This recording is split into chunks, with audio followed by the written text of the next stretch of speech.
जीविता पायी जीव थोडा या दोन चरणावरती आपल्याला 5-10 मिनिटांमध्ये विश्लेषण करायचं. तत्पूर्वी सगळ्यांनी एकदा प्रेमाने भगवंताचं भजन करा. विठोबा रखुमाई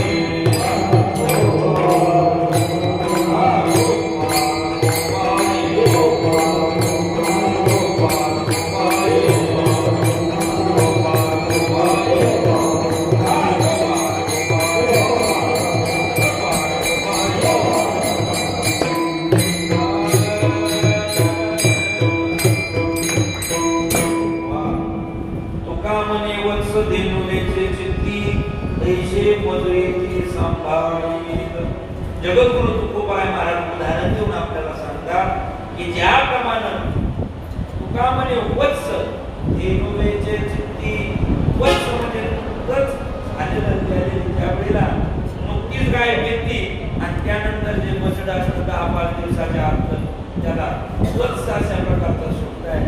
आणि ते वत्स त्या वत्साकडे महाराज ती गाय कुणालाही त्याच्याकडे जाऊ नये.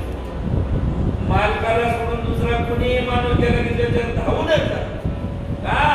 कारण की महाराज माझ्या बाळाला त्रास देईल, ती त्याचा सांभाळ करते. त्याचप्रमाणे संत सुद्धा आपला सांभाळ करते. अहो जर साधकला लागला तर महाराज संत त्याला कडे बागलिया वाहतील करिये. आपल्याला सहज महाराज मुलीकडे नेतात. फक्त आपण तसं वागवलं पाहिजे, त्यांच्या मागोमाग त्या मार्गक्रमण केलं पाहिजे ते आपल्याला सहज पलीकडे नेतात. पण मला शंका अशी येते या ठिकाणी जगद्गुरु तुकोबारायांनी गाईचा दृष्टांत काढला. एखाद्या आईचा बाईचा का दृष्टांत दिला नसेल? कारण की आई सुद्धा आपल्या लेकरावरती खूप प्रेम करतात. आईचं प्रेम वाहे माऊलीचे आईशी कळवळ्याची बरी नाभावी न प्रीती. मग काय यांचं जर त्या ठिकाणी नाव उदाहरण दिलं नसेल, काय दिलं नसेल, पुरावा सांगतो का? आपण सगळे विचारी मंडळी आहोत. पण काय झालं? एक मोठा होता आणि गाय यादी होती आणि बछड घरी होतं. ती चरायला शेतामध्ये आणि चरून येत असताना आल्यानंतर तिला तिचं गोठा जळताना दिसला, पेटलेला दिसला. तर ती कोणाला आवाज देत नाही. ती आली की त्या आगीमध्ये घुसते ना आपल्या बाळाला वाचवण्याचा प्रयत्न करते. कोण? गाय. पण त्याच ठिकाणी जर एखादी आई पाणी आणायला गेली असेल आणि घराला आग लागली, तसं कुणाच्याही जीवनात होऊ नये. पण जर घराला आग लागली तर ती आई आल्यानंतर डोक्यावरला हंडा पिधन टाकून देते आणि रस्त्यावर उभे राहून ओरडते, वाचवा वाचवा, माझ्या बाळाला वाचवा, घराला आग लागलीये. पण महाराज ती आई त्या आगीत शिरायचं धाडस करत पण एक गाय नाही विचार करत नाही. काहीला वेगळं वाटेल महाराज. पण आताचं वातावरण एवढं बिकट आहे. बऱ्याच वेळा आपण पेपर मध्ये टीव्ही वरती बातम्या पाहतो. बऱ्याच वेळा असं पाहायला मिळतं 2-4 दिवसाचा लहान गर्भ किंवा लहान बाळ कचरा कुंडीमध्ये टाकलेलं सापडलं, बस स्टँड वरती टाकलेलं सापडलं, एवढं काय रेल्वे स्टेशनवर सापडलं. हे बऱ्याच वेळाला आपल्याला ऐकायला मिळतं. पण असं कधीच ऐकायला मिळत नाही की एखाद्या गायीनं आपलं वासरू तिला दुसऱ्याच्या ताब्यात कधीच पाहायला मिळणार नाही.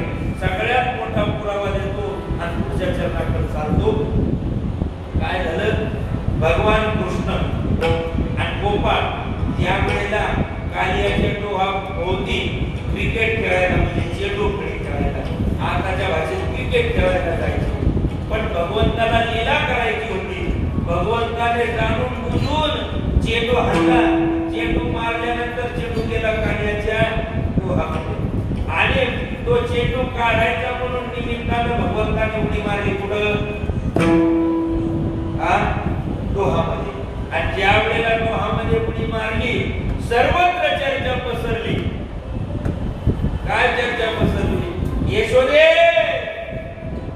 कृष्ण पाण्यामध्ये बुडाला, कालियाच्या डोहामध्ये तुला कृष्ण बुडाला, सर्वत्र चर्चा पसरली, कृष्ण बुडाला, कृष्ण बुडाला, कृष्ण बुडाला. नंतर आईच्या कानावरती बातमी गेली, यशोदा मातेच्या कानावरती बातमी गेली. यशोदा माता जशा काम करत होत्या हातातलं काम टाकून दिलं आणि तशाच पळत निघाल्या, माझा कृष्ण, माझा कृष्ण. बुडाला बुडाला रडत होत्या, उत्केजित होत्या आणि पळत पळत पळत कालियाच्या डोहाकडे चालल्या होत्या. सगळ्यांना असं वाटू लागलं आता यशोदा माता येतात आणि डोहामध्ये लगेच उडी येतात. पण ज्या वेळेला यशोदा माता डोहावरती आल्या आणि त्या कालियाच्या डोहामधलं काळं भोर पाणी पाहिलं, संत वर्णन करतात, मागसरे माय पाहुणा पाहुणी पाहुणा पाहुणी. कोण माग सरकायला लागलं? भगवंताची आई. आपण तर सामान्य म्हणून तुकोबराय म्हणतात का म्हणे वत्स देनुवेचे शेती कैसे बदली सांभाळ.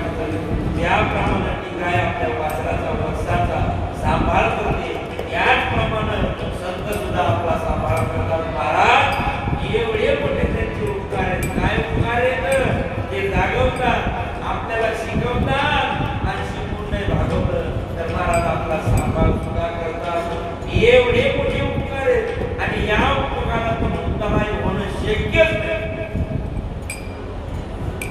शक्य नाही महाराज. पण महाराज आपण उत्तराई होण्याचा प्रयत्न करायचा नाही असं नाही, पण तुकोबराय म्हणले आपण जीव जरी त्यांच्या पायावर व्हायला तरी उत्तराई होऊ शकत. ठेविता हा पायी जीव थोडा. मला सांगा आपल्याला एखाद्याने आपल्यावर उपकार केला तर त्याच पद्धतीचा आपल्याला त्याच्यावर उपकार केला परत तर आपण आपला उपकार समजला जातो. आता मी आता तुम्हाला एकदा तंबाखूला चुना दिला, दुसऱ्या वेळेस तुम्ही मला एखादा इडा दिला, झाली ना बरोबर. पण इथं संत देतात काय हे महत्वाचं. संत काय देतात? गेले उपकार असा तुम्ही काय